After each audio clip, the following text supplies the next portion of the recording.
What's up, gentlemen? This is Rising Phoenix Podcast, a podcast about how to rise up after your divorce. I'm your host, divorce coach Michael Rhodes. Let's get into it.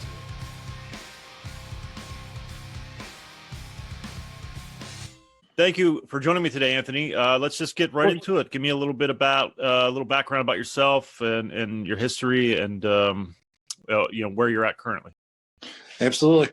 My name is Anthony. I am 29 years old. I am a police officer in the state of Michigan. I am a recent divorcee, if that's the word you want to use. Yeah. I was married for a year and a half. I was together with my ex-wife for, in its entirety, a little over 6.5 years. Okay.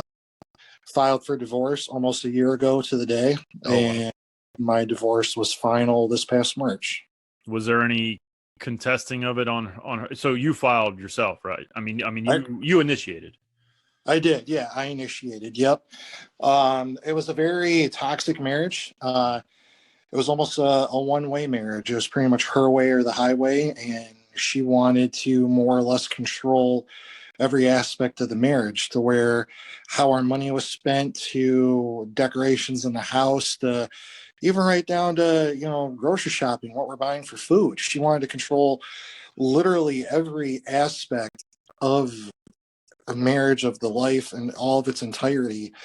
It just obviously wasn't a good, it wasn't a good place. It wasn't a good time. Yeah. So how long before you filed did you come to the decision that you were going to file? Well, that's a very unique question. And in the back of my mind, there was a lot of red flags that I saw, and I'm sure we'll cover that later in the podcast. There were a lot of red flags that I saw, but the unfortunate thing was I was in a different place mentally. I had poor mental health, and I settled. Yeah. I settled. I more or less had such a low opinion about myself and who I was and what I stood for. I thought, this is what I deserve. This is what I get. Right. What finally did it, though, was this month, a year ago, my ex-wife and I still remember it to this day. We were discussing having children, which I'm so thankful we didn't have children now. But we were discussing the possibility of having kids and what route to travel on. And we were in this big fight, but I couldn't even remember what the fight was about. We were getting in fights daily, multiple times a day.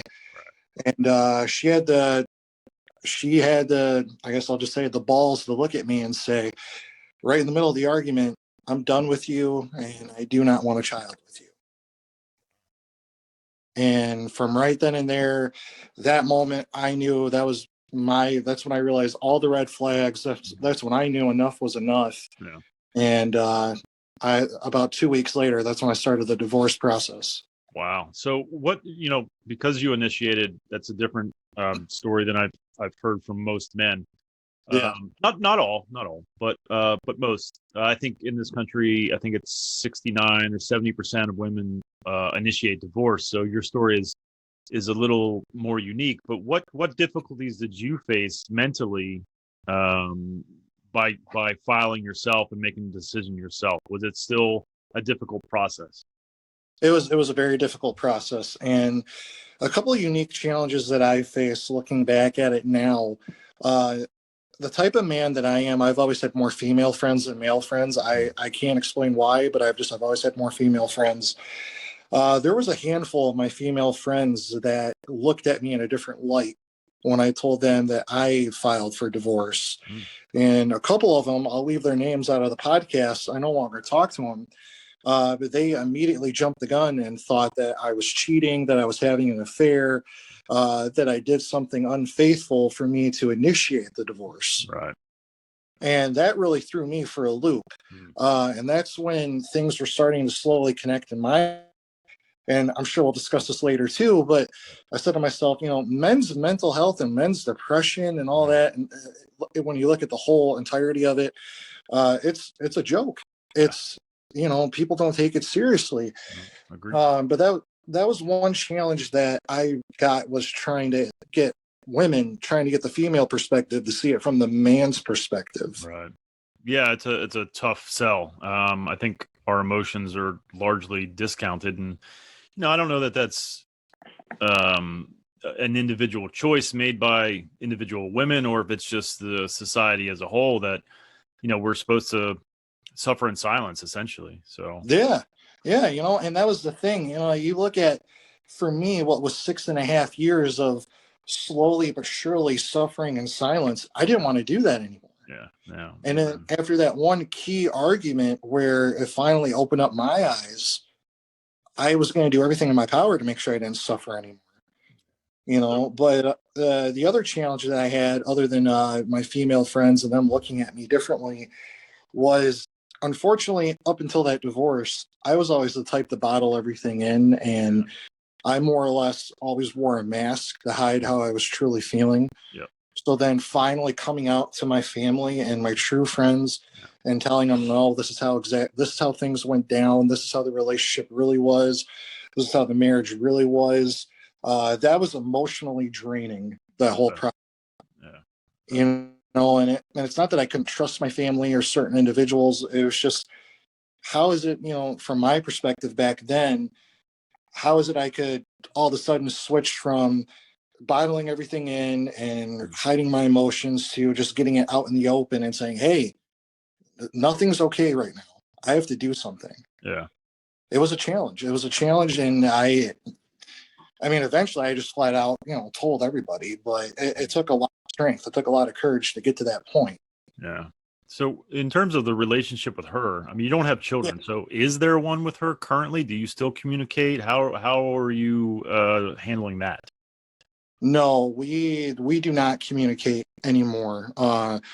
Currently where we live, it's kind of funny. I think it's funny, but I live maybe 15 minutes north of her. Oh, okay.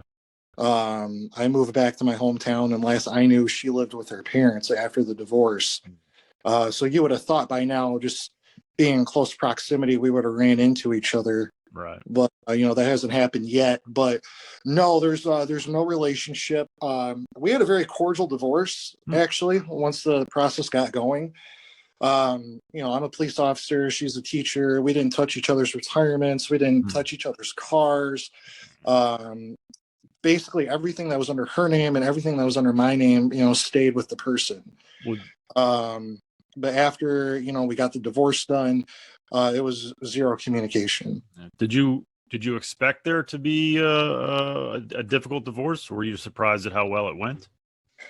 A little bit of both, to be honest with you. And I'll elaborate with, I expected it to be a difficult divorce because I'll just be blunt and say that she's a very immature individual. She was that type where if we had a situation as husband and wife, instead of her and I together solving that issue, working on it together, she always ran to her parents. So then at one point I made a comment when shortly after we got married. I said, "Oh, I didn't realize I was married to both you, your mother, and your father." Yeah. But yeah, just her overall immaturity, I thought it was going to be a big challenge. So then to flip that, when the divorce was going as cordial as it was, I eventually came to my own conclusion of, okay, maybe she was unhappy just as much as I was, but maybe she was admitting to herself she didn't have the courage to pull the gun and, start the process. Maybe she was waiting for me to do it. You think that was a conscious decision on her part, maybe, or maybe unconscious, but to sort of sabotage your relationship or at least treat you in a way that would make you want to leave? You think that was?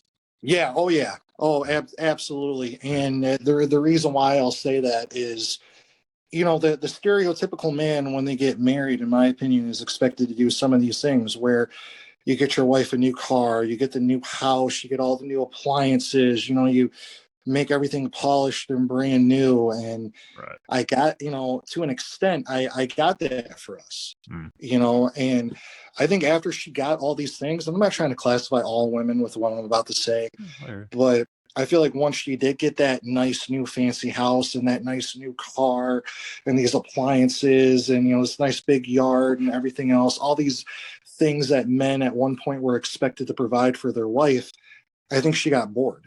Yeah. I truly think she got bored. And after she either subconsciously or consciously said to herself, okay, I have it all, what do I do now? I think she, in my opinion, I think she wanted to leave. She just didn't know how. So she started sabotaging, ridiculing me in front of my family, yelling at me in public, to in the house, that I did everything in our marriage, to the financial management, to the cooking, to the cleaning, to the yard work. Pretty much everything, every responsibility a homeowner could have fell into my hands. So I just think she slowly but surely calculated a way, if you want to say it like that, to sabotage everything, and that was her way of doing it. Yeah, well, it sounds like you're pretty mindful of the issues that were present. Can you talk about some of the things that you learned along the way, or even after, looking Yeah. back and reflecting? Well, some of the things I've learned along the way, shortly after the divorce occurred, was I lost myself. And what I mean by that is, I was during the end of the marriage, I was no longer engaging in my hobbies that defined me, that made me who I was. I was no longer associating with my family or my close friends.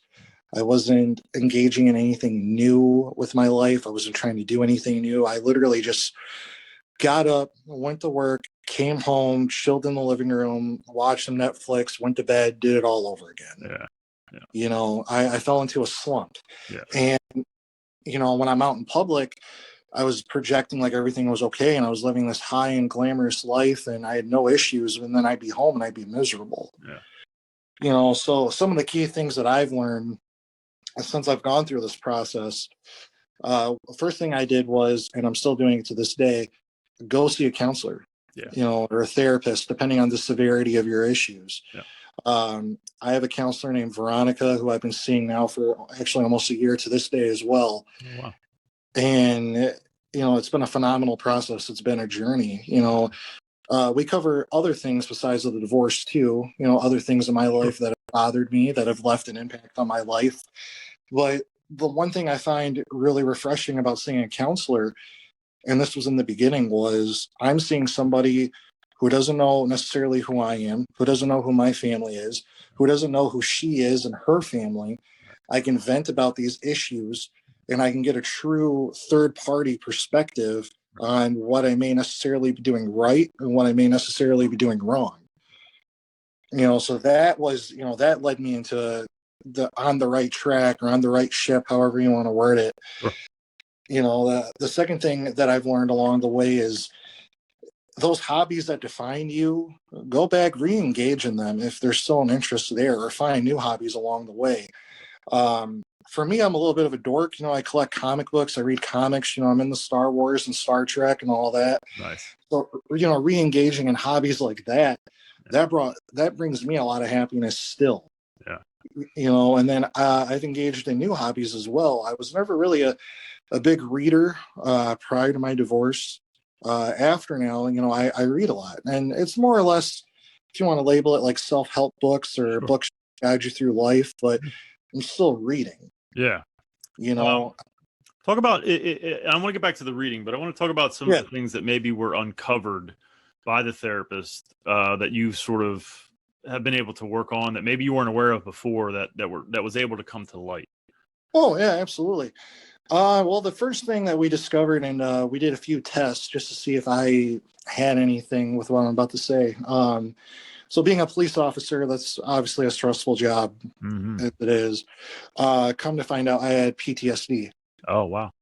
From certain issues that happened on the job. And, sure. So come to find out, I had not a severe case, but there was a fairly noticeable case of PTSD. Yeah.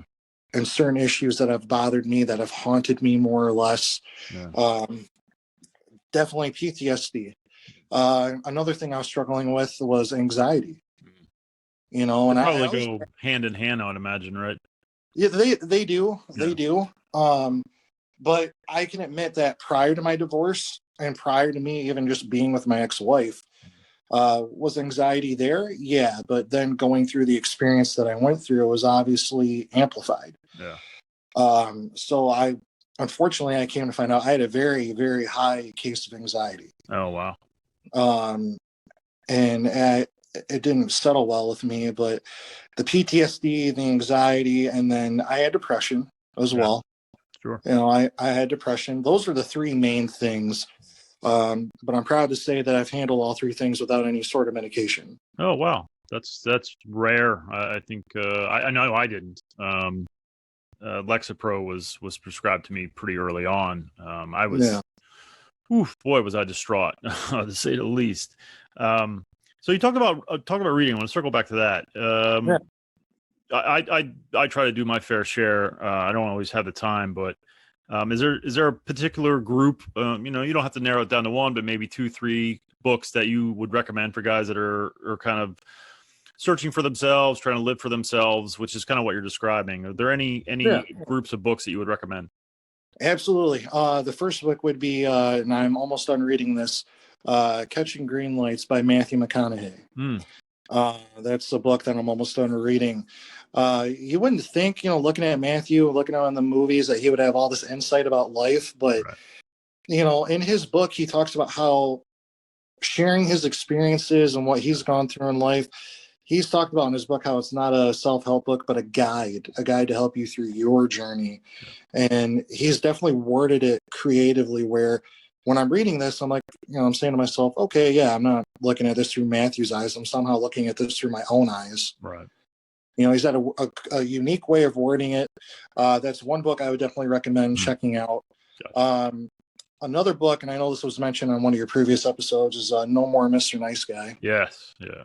I think it's a phenomenal book. I think it's a great book where if you want to retool, I'll use that word, if you want to retool yourself as a man and just how to look at life from just how you should interact with people to women to eating, sleeping, everything. I think it's a great way to retool yourself. Nice.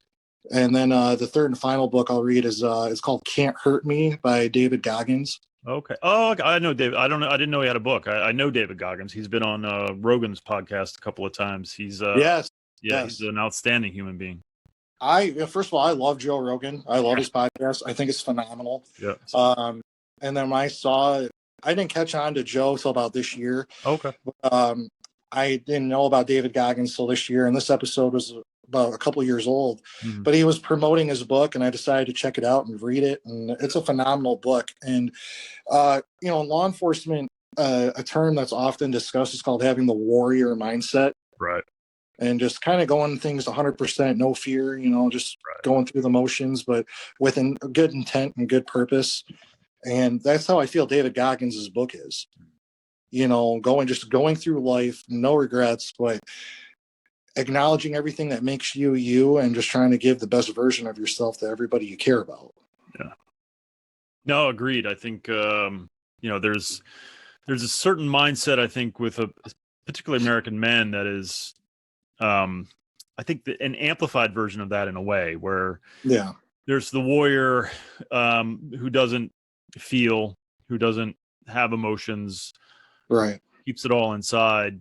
And I think David Goggins and I think even Joe Rogan in some regards, I mean, I think those guys they're not that way. They're very open about their emotions and their feelings. I think it's a positive thing that is, we don't have enough of it.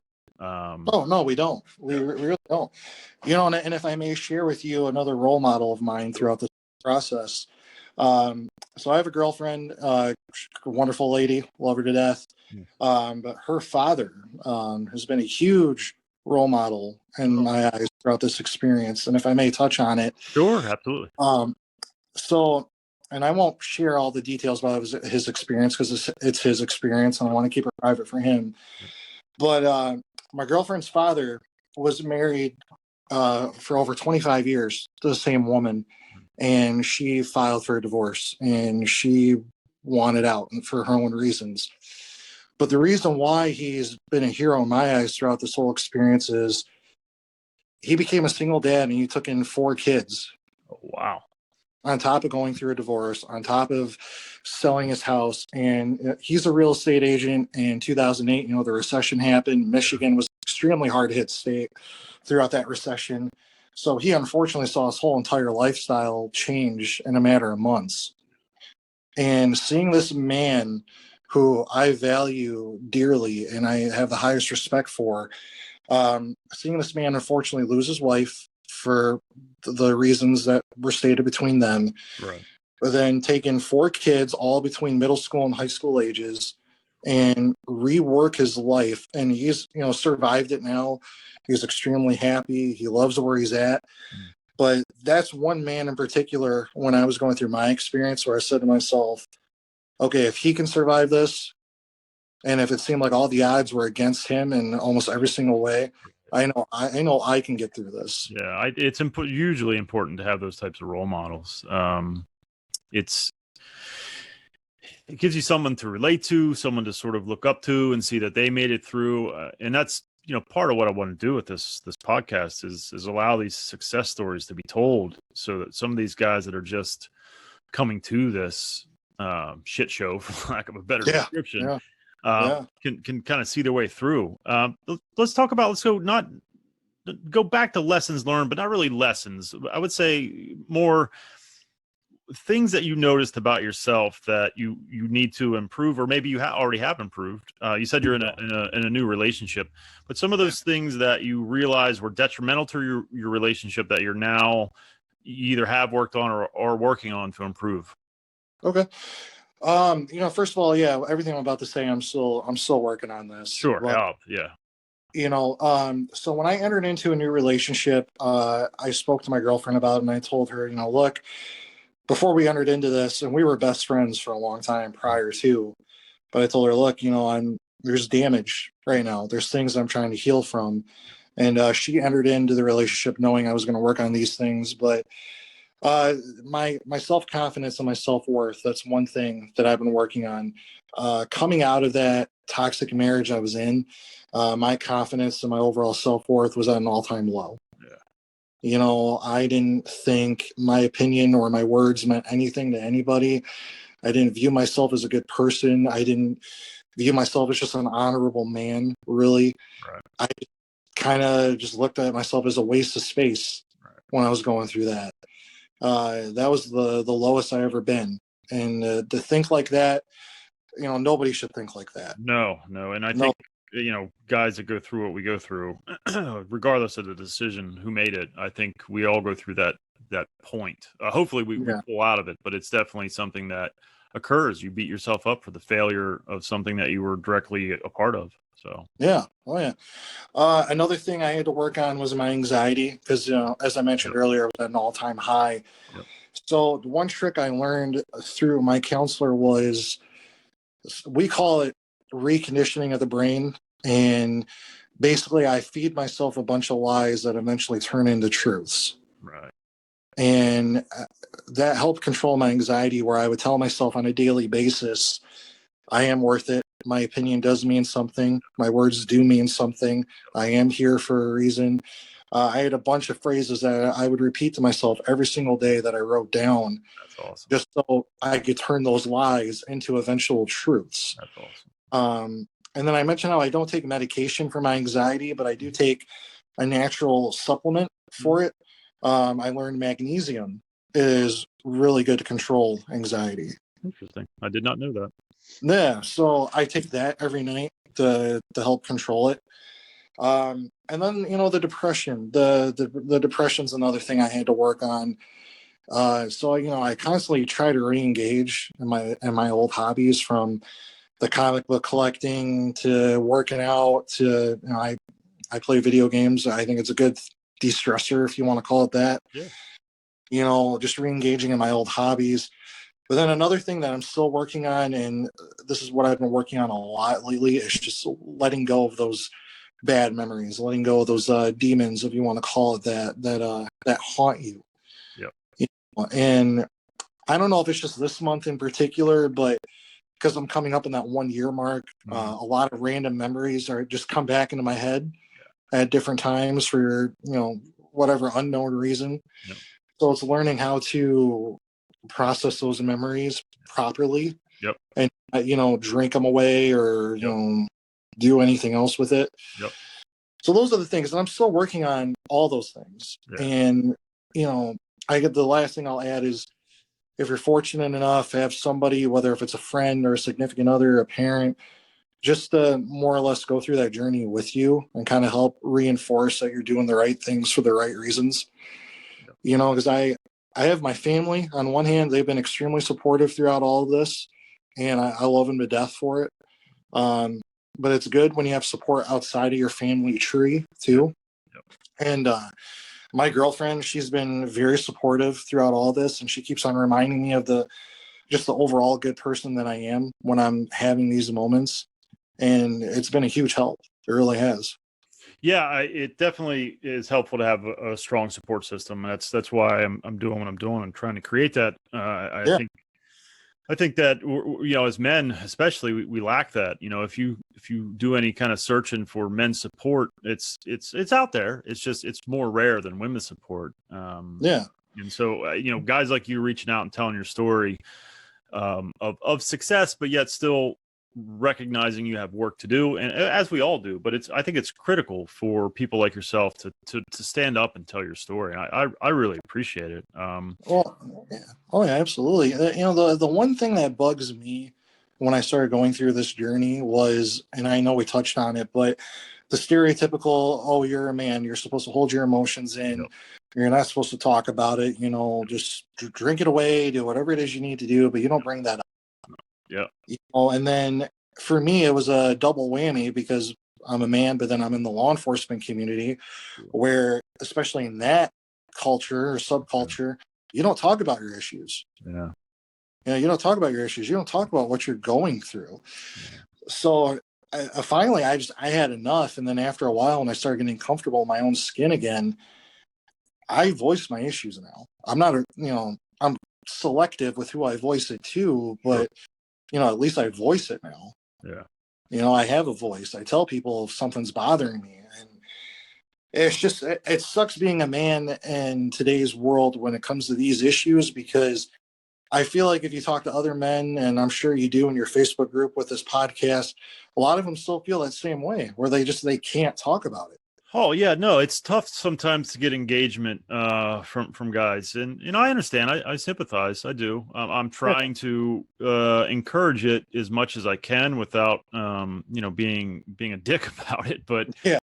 it is important, but it is a stereotype. It's a conditioning, however you want to look at it. That we all embody. That man up. You don't cry. Stop crying. Yeah. And you certainly don't talk about these things with other men for fear of being ridiculed and made fun of, and oh, you're a pussy, and just shut the fuck up and man up, all that kind of shit. I mean, I don't know if I've told this before. I'm sure I probably have, but I have the worst fucking memory. I was demoted at my job when I found out about what had happened. I was fucking devastated, and I was basically told, get over it. And I couldn't. And it made it even worse when you would hear that kind of shit, especially from a boss who was previously supportive, and all of a sudden, in the business sense. But now when it's a emotional type of thing, and he's a man, and he shares that stereotype that man up, get over it. It's time to move on. It's been 6 months. How much time do you need? It's like, fuck you. Yeah, oh, exactly. It's a major fuck you. And that's the one thing that bugs me, is when someone looks at you and tells you get over it. Yeah. No, how about, it's like, I want to say back, and I don't, but I want to say back, how about you let me mourn on my own time? Yeah. Let me go through this process for as long as I need to. Yep. And then if I want your opinion, then I'll ask about it. Yeah, 100%. That's, I think, I'm glad you brought that up, because I think it's a solid point that I don't think I really brought up before. Is this shit happens on your timetable, whenever you feel like you're better, then you're better. It's not, oh, it's been 6 months. Oh, it's been a year. Oh, it's been a year and a half. I mean, at certain points, if you're not better and you're not doing anything about it, then you have to ask yourself, what can I do? Because you should be actively trying to get better. That's true, but it's not on any fucking timetable. No. It's up to each individual person, and that, again, that notion that it's time sensitive is bullshit, and it's detrimental. It really is. And if there's one thing I've learned throughout this whole process with men and divorce, there's a lot of universal similarities, but then a lot of things that are different for each situation. Yep. And the one thing that I've gathered from the handful of men I have talked to, I don't know if they came to this realization when they were going through the process or after, but they've all said the same thing where, no, you know what? Fuck what society has to think. I'm going to go through this on my own time. Yep. I'm going to do this however long I need to do it. And if anybody has a problem with it, they can just walk out the door and don't let them, hit you on the way out. Yep. And that's the attitude that I developed, and it didn't come overnight. No, none of this shit, none of this stuff that we're talking about, any successes, any victories, it never happens overnight. It's always a battle. It's always a fight. It's always a struggle, but in the end, it's all worth it. It is, and one of my lowest moments, and there was a lot of beauty that came out of it towards the end, was I was at work, and I just came back from a cruise, a family vacation that I went on. And this was planned when I was still married, and I still went on this trip. But and this is the first I'm sharing this on this podcast here. But I'm at work, and again, it's a highly stressful job, and I'm in the men's room, and I'm just sobbing. Yeah. And it just came uncontrollably. I'm just sobbing. I had all this stress where my ex-wife and I agreed to sell the house. I'm packing up all my belongings. I'm getting ready to eventually move back to my hometown where I'm currently at now. I was just re-upping my whole life, packing it all away to move again. And one of my coworkers walked in, and up until that moment, him and I didn't have the best rapport with one another. And he sees me just sobbing like a little boy in the men's room. Yeah. And long story short, he just sat there and talked me through it. Oh, that's awesome. He just talked me through it, and he just allowed me to vent and allowed me to do what I needed to do. Yep. So, I got two things out of that. And the first thing I got was one, my faith in humanity was restored a little bit. Excellent. But then two, it opened my eyes to, okay, I can mourn however long I need to mourn for. Yeah. Well, that's awesome. I hope, I'm sure you have thanked that gentleman, but you can. Oh, yeah. You run into him again, tell him I said thank you. We need more of that shit in the world, and that's heartwarming because it's not always typical with men, especially someone who's not even close to you. So kudos to that gentleman. Absolutely. This has just been it's been a very unique experience, but an eye-opening one if you allow it to be. Yeah. 100%. So any final words of wisdom you would give to anyone going through this, either they decided or it was thrust upon them, anything that you would impart to anyone? Oh yeah, absolutely. And there's a lot, so I won't take up a whole lot of time, but no worries. Only you are going to know what's best for you. Only you are going to know if it's the right thing or the wrong thing, and whether if it's pressed on you or if you're going through it. I believe that everything happens for a reason. I truly do. And if you're the one that's going to ask for the divorce, first of all, follow through with it. Yep.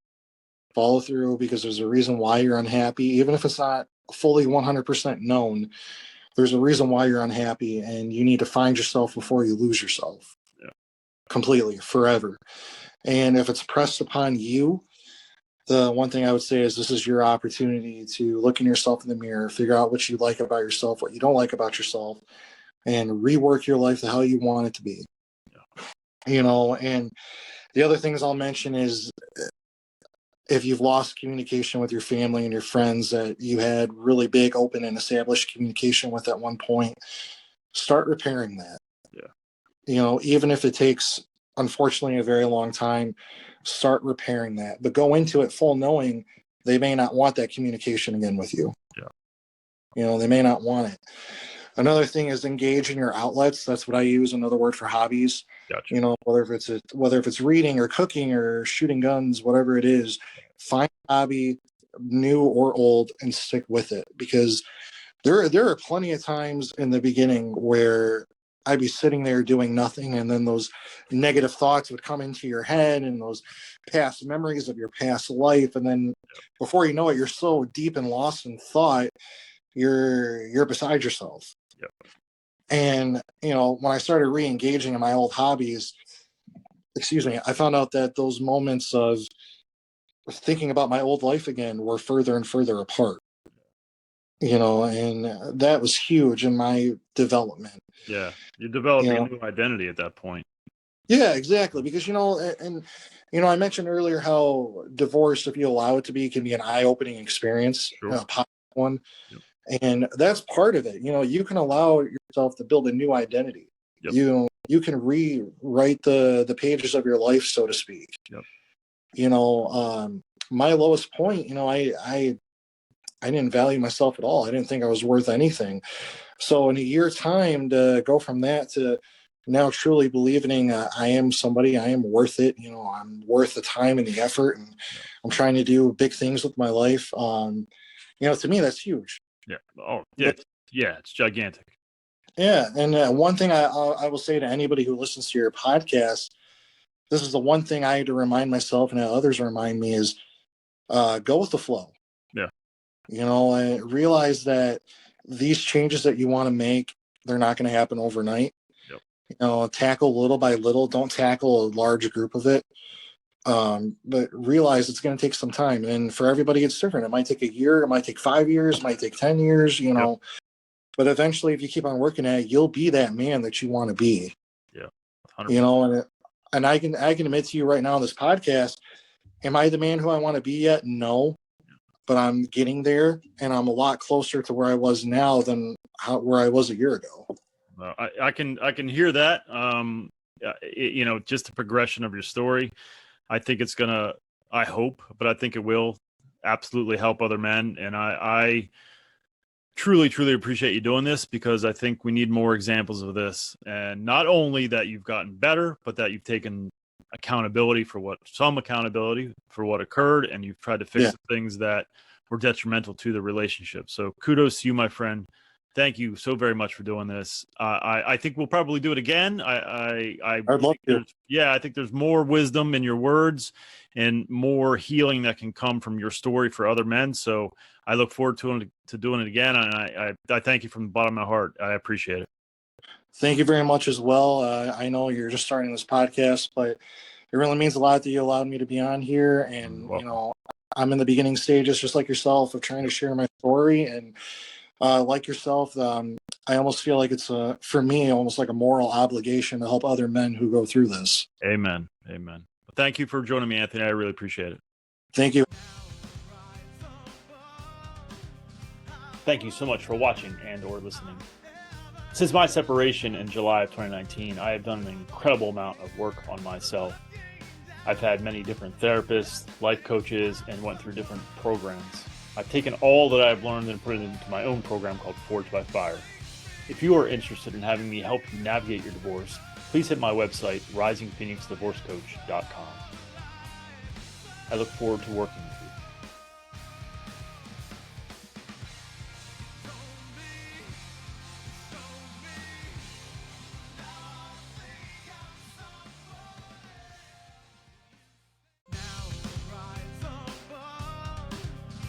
Thank you so much for watching and or listening.